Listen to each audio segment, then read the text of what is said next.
On se retrouve aujourd'hui pour une analyse d'altcoin, le Atom Cosmos. Mais en tout premier lieu, je tenais à vous remercier pour le nombre de vues sur la dernière vidéo. Et ça me fait tellement plaisir que j'ai envie de publier plus de contenu.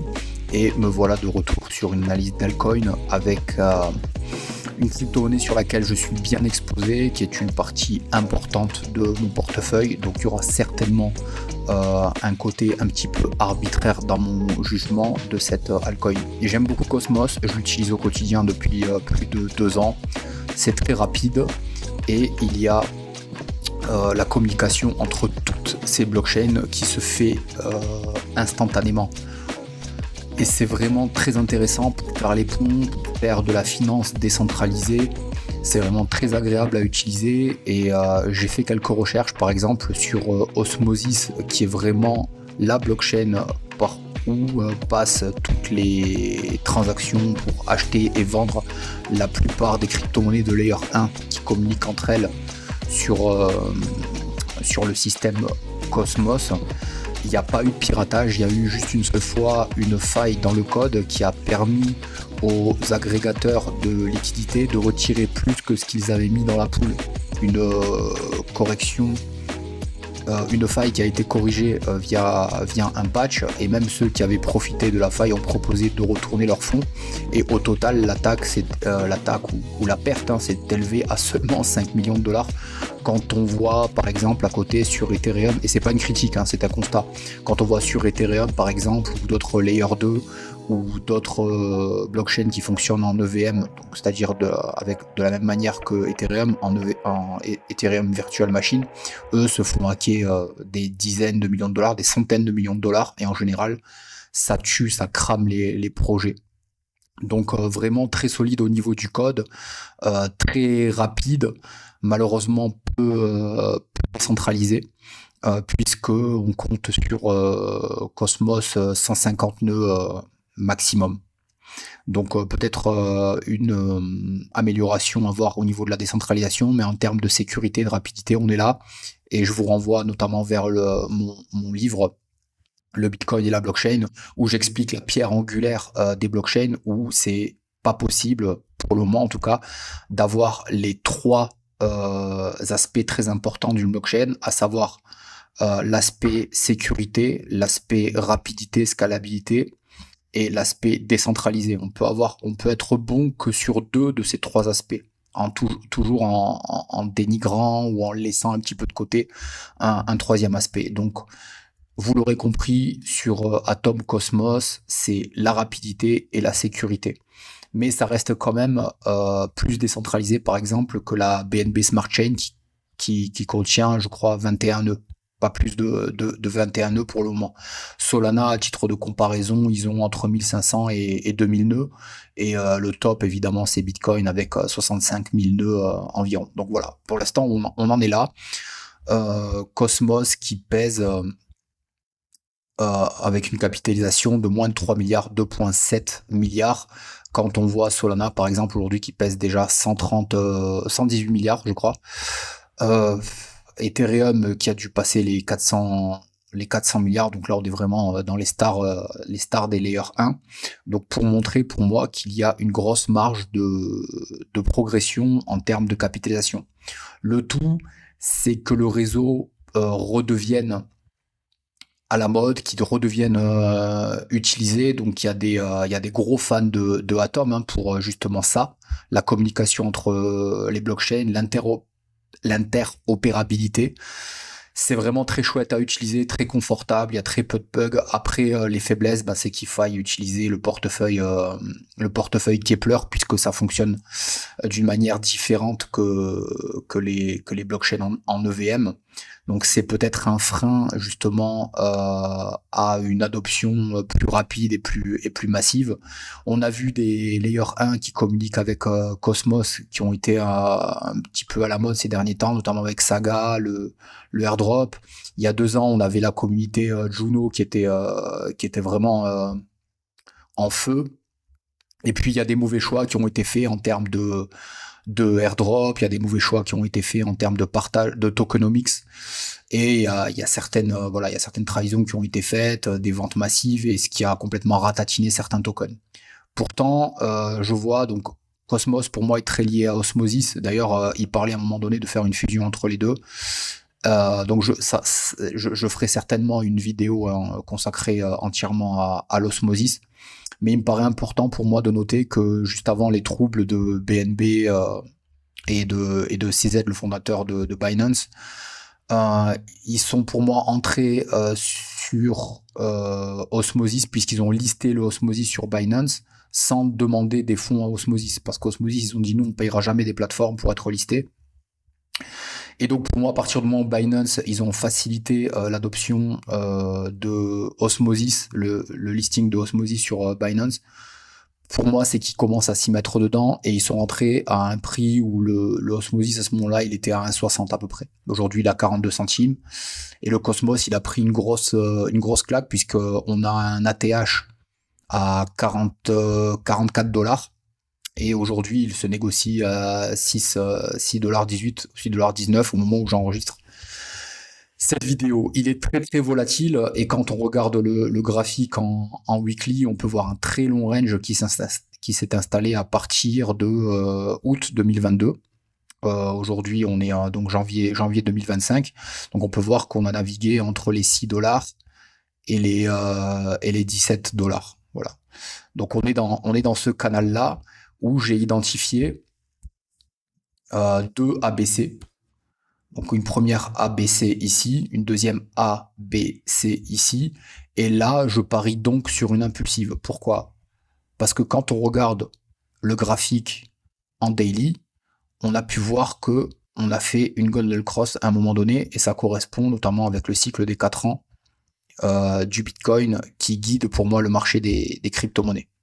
On l'a fait ici le 4 décembre 2024, après une hausse spectaculaire qui nous a mené des 3,86, donc un plus bas depuis plusieurs années, hein, puisque le plus bas historique c'était 1$, etc.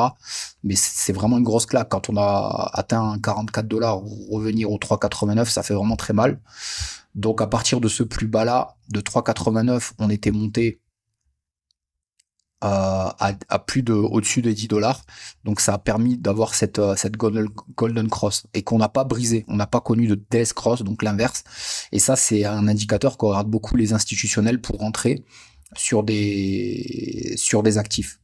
Donc pour moi, on reste haussier sur le Atom tant qu'on n'est pas repassé à la baisse avec la moyenne mobile des 50 jours par rapport à la moyenne mobile des 200 jours ici. Ok, donc j'identifie ici une belle correction de 2 qui nous a mené environ au 78,6. Donc je vais revenir pour plus de visibilité sur le graphique en semaine.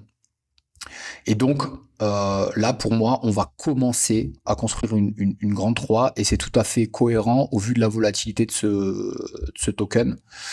D'aller chercher un objectif de prix tout à fait correct, puisque j'ai identifié, enfin j'ai spéculé sur une hausse au 161,8 de Fibonacci, après avoir connu une correction au 78,6. Donc là, ça nous mènerait à un prix d'environ 23$. Ça serait une belle récupération sur Atom, avant d'enregistrer une autre correction, donc qui nous redescendrait au maximum aux 14$. Donc là, ça serait une correction de 50, pas plus, puisqu'on a déjà une correction de 78 de Fibonacci en 2. Ça pourrait même être une correction un petit peu plus douce, un petit peu moins forte, aux environs des 16$. Donc moi, je parie sur une correction entre 16 et 14 en termes de probabilité, pour après ensuite connaître une dernière accélération, et qui correspondrait au timing en plus des cycles, puisque là on voit la ligne de 2026, donc juste avant 2026, fin d'année 2025, pour aller chercher un objectif de prix à 40$. Donc ce 40$, je l'ai trouvé, je vais vous montrer avec quelle extension de Fibonacci. Ce 40$, voilà, j'ai trouvé en prolongeant de 161,8, puisqu'on avait 161,8 sur la 3. Donc purement purement spéculatif, hein. C'est mon avis et c'est ma vision. Et donc, si on arrive à cela, moi je pense qu'on arrivera donc un maximum à 161,8. Et ce qui correspond, donc tout ça s'imbriquerait dans une très grande ABC. Donc là, sur une vision en année, hein. Je vais vous le dessiner en direct. Donc je trouve mon ABC ici. Donc ça serait quelque chose comme une grande A. Alors je sais plus lequel de ces deux sommets était le plus grand, mais c'était environ ça. A, P et C. Ok. Alors la B corrige entre les 90 et les 100 de Fibonacci de la hausse de la construction de la A. Et quand on regarde ensuite les perspectives que l'on peut attendre d'une C, dans ce genre de configuration, ce serait 61,8, 100 ou 123 maximum. Et là, donc 61,8, ça nous mènerait à 29 $, ce qui nous ferait, ce qui est peu probable, au vu de mon scénario d'avoir une 3 au 161,8 de Fibonacci. Ça serait difficile d'avoir une 5 tronquée, ou sinon au 100 qui nous mènerait aux 45 $. Donc je préfère moi parier sur une 100, ce qui est le cas le plus probable d'une ABC de ce type-là. Donc 45 $ maximum sur cette grande figure. Donc je vais changer la couleur pour plus de visibilité. On va la mettre en vert par exemple. Donc cette grande figure dans laquelle s'imbriquent d'autres figures. Ok. Donc là j'ai identifié un long range avec deux ABC et puis une impulsive qui se construirait à partir de maintenant, dans laquelle on serait à ce moment sur le point bas de 2 et dont on irait chercher des prix au maximum, donc aux 45 $. Et sur cette 5 là, je le vois à 40 $. Voilà, donc malheureusement, je ne pense pas que nous allons dépasser le plus haut historique, malgré que je sois bien exposé et que ça me ferait très plaisir. Je pense pas que nous allons dépasser le plus haut historique sur le Atom, au point de vue de l'analyse technique que je viens de faire, et je pense que déjà si on pouvait égaliser ou revenir au moins aux 40 $, ce serait vraiment une très belle performance. Sauf évidemment annonce forte du projet, qu'elle soit bonne ou mauvaise. Mais en tout cas, c'est la construction. C'est la construction qui me paraît la plus cohérente, hein. Donc j'ai évidemment analysé cela avant d'enregistrer cette vidéo pour gagner du temps. Mais voilà, moi, ce que je vois sur le Atom. Dites-moi en commentaire si ça vous paraît cohérent, si ça vous paraît bien, si ça vous donne envie d'acheter du Atom ou de les vendre et de se barrer. Alors moi sur Atom, j'ai longtemps fait du staking pour avoir des airdrops. On a eu notamment le airdrop de Saga, il y en a eu d'autres, il y a eu le Pit, je crois notamment, mais ça c'était plus en stakant du Osmosis. Mais moi ce qui m'intéressait beaucoup sur le Atom, ce qui m'intéresse beaucoup sur l'Atom, moi c'est le volume de liquidité qu'il y a à chaque jour. Par exemple là sur les 24 heures, il y a eu 686 000 $ de volume de transactions. Et ce qui nous donne, quand on fait du liquid farming, ça nous donne des rendements absolument hallucinants. Le tout, c'est de savoir bien calculer sa position. Donc là, en ce moment, moi, personnellement, je suis hors position, mais à partir du moment où je vais rentrer dans la position, on a des rendements qui sont entre 300 et 500% annuel sur notre position. Donc c'est vraiment très bon sur un actif qui est vraiment très volatile. On l'a vu, hein, ces derniers temps et même ces dernières semaines, on est passé régulièrement entre 5 et 8 $. Donc c'est un actif qui peut exploser très facilement. Et c'est pourquoi le plan que je viens de présenter dans la vidéo me semble très cohérent. J'espère que cette vidéo vous a plu et on se revoit bientôt pour d'autres contenus, que ce soit analyse de marché, actualité ou analyse d'altcoin. S'il y a des altcoins que vous voulez ou d'autres crypto-monnaies que vous voulez que j'analyse, ce sera avec grand plaisir. Laissez-les moi en commentaire. Je vous dis à très bientôt. Au revoir.